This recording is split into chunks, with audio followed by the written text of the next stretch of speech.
MrBeast did not get rich because he gave money away. He got rich because he turned giving money away into a machine that made the next video bigger. That sounds backwards because it is. Most people treat money as the finish line. Jimmy Donaldson treated money like fuel. If a video made $1, the famous story is that he wanted to put that dollar back into the next video. Bigger prize, bigger set, bigger thumbnail, bigger first 5 seconds. And for a long time, the loop worked so well that it almost looked fake. The useful question is not, how much money does MrBeast have? That answer changes, and for founders it can be weird anyway. A person can own a valuable company and still say they do not keep much cash around. The better question is, how did a kid posting awkward YouTube videos from North Carolina build a business where spending absurd amounts of money became the strategy? The answer starts before the giant checks. Jimmy Donaldson began uploading as MrBeast 6000 when YouTube still felt smaller, messier, and less professional. The early videos were not glamorous. Gaming clips, commentary, experiments, videos about other YouTubers, a lot of trying things in public.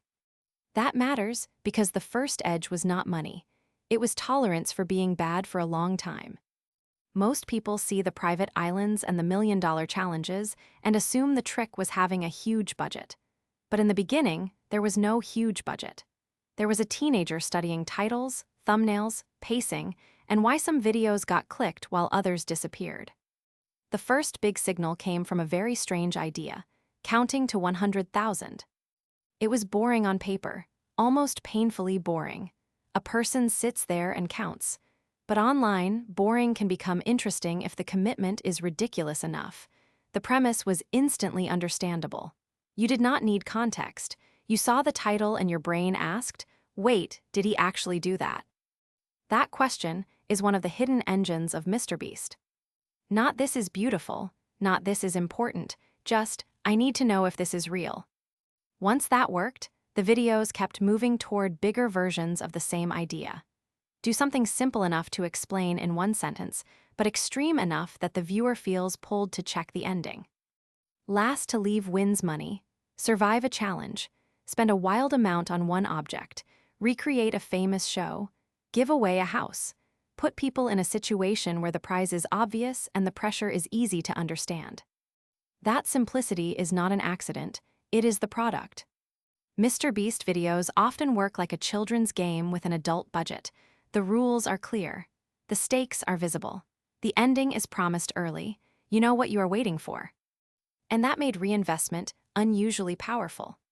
If a normal creator earns more money, they might upgrade a camera, hire an editor, or take some profit. MrBeast turned the upgrade into the content itself. The bigger spend was not hidden behind the scenes. The bigger spend became the title. That created a flywheel. A bigger video attracts more attention. More attention attracts more ad money and better sponsors. Better sponsors help fund an even bigger video. The bigger video becomes a bigger event. The event trains viewers to expect that the next upload might be impossible looking. So the money was not just buying props, it was buying viewer belief. When viewers believe a creator might actually build the giant set, give away the huge prize, or fly people across the world, the click becomes easier. The audience starts giving the channel a benefit most channels never get. They assume the premise might be worth their time. That is the part people miss when they say, he just gives away money. The giveaway is the visible part. The deeper business is trust at scale. Viewers trust that the video will not be a tiny promise stretched into 20 minutes. Sponsors trust that millions of people will watch.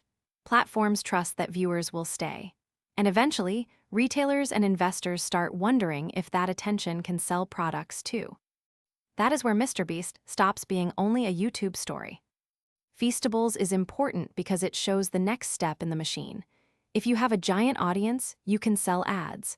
But if you have a giant audience and a product people actually buy again, the upside changes.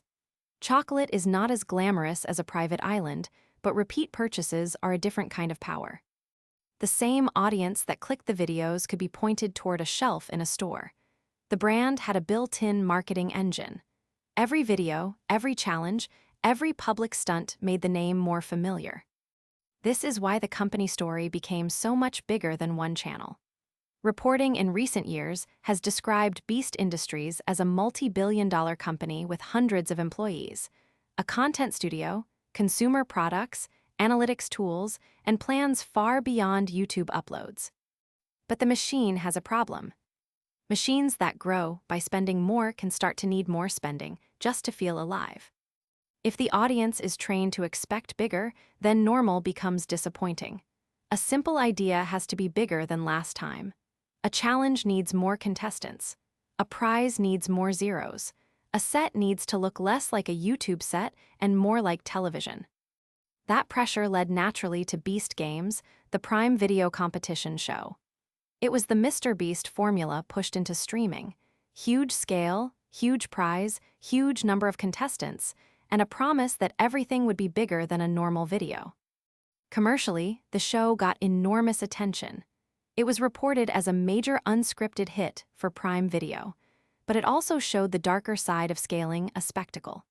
Contestants complained about production conditions, and lawsuits and safety allegations became part of the story. That does not erase the business achievement. It does make the lesson more complicated. At small scale, a wild challenge can feel scrappy. At massive scale, the same challenge becomes logistics, labor, safety, legal risk, insurance, and public scrutiny. The bigger the machine gets, the less forgiving it becomes. And that is the central tension of MrBeast's wealth story. The thing that made him different was the willingness to put almost everything back into growth. But the thing that made him different also made the business expensive. If you are always feeding the next bigger idea, profit can become slippery. A company can look extremely valuable and still burn through money. A founder can be rich on paper and still claim not to be sitting on piles of spendable cash.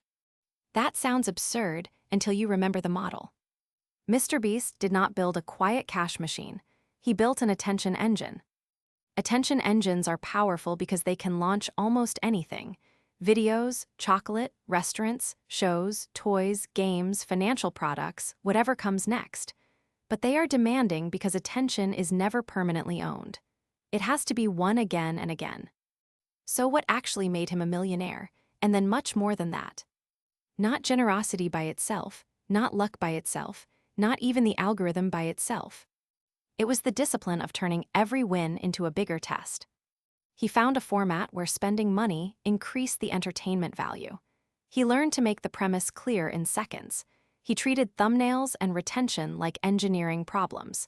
He hired around the machine.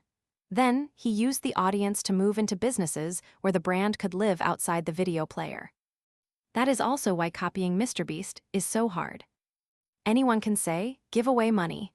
But if the video does not earn attention, the money is just gone.